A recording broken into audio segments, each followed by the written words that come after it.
Alright guys, welcome back to another video, and today we're taking a look at two new games on the Infinity game table that released. The first one being Playtime Toad Alley that you guys are looking at there. And the other one is Versus Pinball. So let's go ahead and get into the video.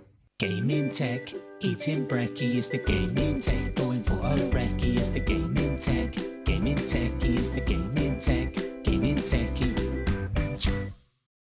Alright guys, so the first game we're going to be taking a look at here is Playtime Toad Alley. So this game is probably going to be familiar to a lot of you guys. This is a game that's kind of a rip-off of Frogger, which a lot of us know, and is a classic game. Was of course played in landscape mode, as you guys are looking at here. You can see there it comes with the instructions here. Obviously I'm playing this sideways, but essentially here's your frog. You're obviously trying to cross the street and you're trying to get into those houses over there. It's very similar to Frogger here. So you're taking your character and you're kind of just moving it around. This is how you control him. You kind of have a joystick. It does seem pretty responsive on here. As you can see, moving left and right. It does work well. Moving backwards or forward also as well. And you can see you have a timer that you're going up again. So if I go ahead and I just hit. So let's try this again.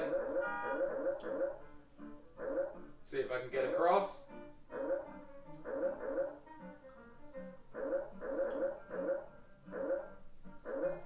And I fell. It's also a little hard to play this sideways.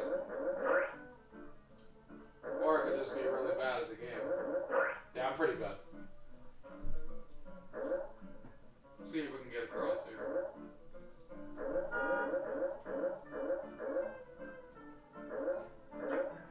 Nope. Pretty terrible. Go ahead and try that one more time. Obviously the whole point of this game is to get a high score. Let me actually try not to go fast unless if I need to. This time, and I got two cars in front of me, so that was a great start. Oh, I thought I moved away. It does have some cool sound effects in the trucks and stuff like that, as you heard when I got hit. Which you've probably heard a lot considering how many times I've gotten hit. Damn, I still got splat. I could have sworn I got out of that guy's car. Out of the way.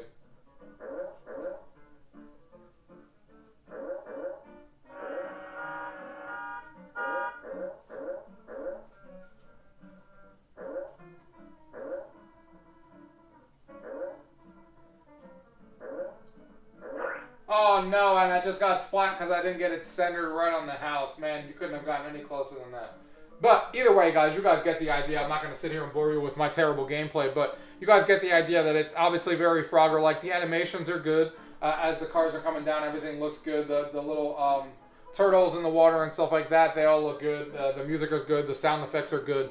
If you're into this type of game on here and you're into like Frogger and stuff like that, this is definitely going to be one that you're going to want to play on here because it's a lot of fun to try and get the highest score with your family and friends. The other one that we're going to be taking a look at is Versus Pinball. Now, this one I lean into more only because I love local multiplayer games on here. That's obviously the whole purpose of the Infinity game table, so I do like this one more than the Frogger one, and I definitely see myself adding this into the rotation because you can actually play one player or two player. I'm going to show you guys what two players like. Essentially, this is a pinball table, as you guys can see here, and the ball is going to spill out. And the idea is that everyone has their own colors on their side. So you can see my yellow moves that yellow, my red moves that red, this green moves that green, that blue moves that blue.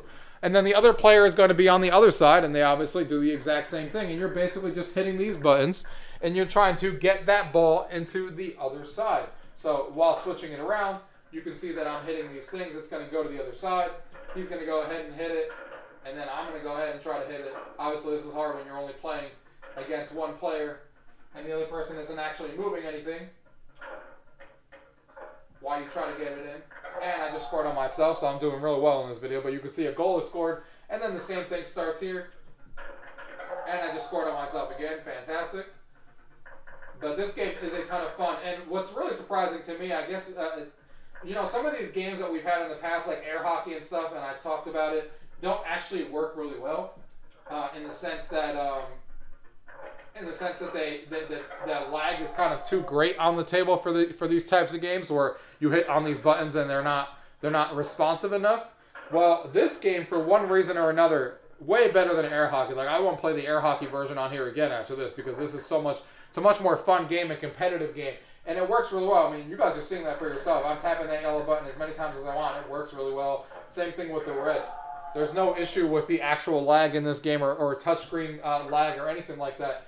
All of it works really well, even while you're touching multiple ones at the same time.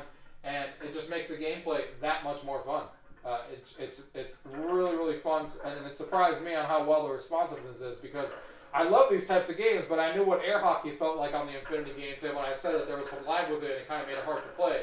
But this game is definitely not that. This game is a ton of fun and definitely a great two-player game. That this is another one that you kind of have out at parties and you can't wait to play with other players. And again, you can also play with the CPU in this game as well. So if I go back here and just select the CPU, you could just play one player. You can select easy, medium, or hard. If I just select easy, obviously, the exact same thing is going on. Now the CPU is controlling the other side, so there is no button. So now you're kind of playing against the CPU, and you're kind of playing a game against them. Obviously, I do have it on easy, so the computer is probably not going to do anything crazy. But it's a lot of fun, and definitely a really good game on the table to play with your family and friends.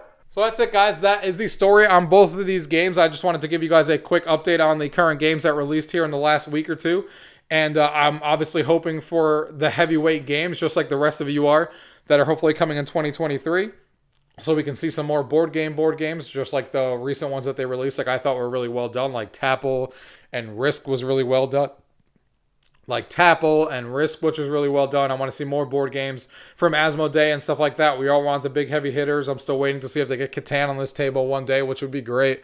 So we'll see what happens in the future. I know that they do have plans to keep releasing games this year. These games obviously came out in 2023. So I'm excited that they're still doing it. And they have a new 18-inch coming out. So that's going to be exciting to talk about when that releases. And, of course, they have a new refresh on this dashboard here that we've all been complaining about since the very beginning, because it's hard to obviously organize everything by just scrolling through. And when you have over 100 games and stuff, it becomes tedious. They have an overhaul coming to the interface of organizing things in better ways and stuff like that. So I'm excited to see what that looks like in 2023 when that gets released. Hopefully here soon we'll see a video on that. So guys, if you guys have any questions about what you guys have seen in today's video, as always, leave it down below. If not, thank you guys for watching. Until next time.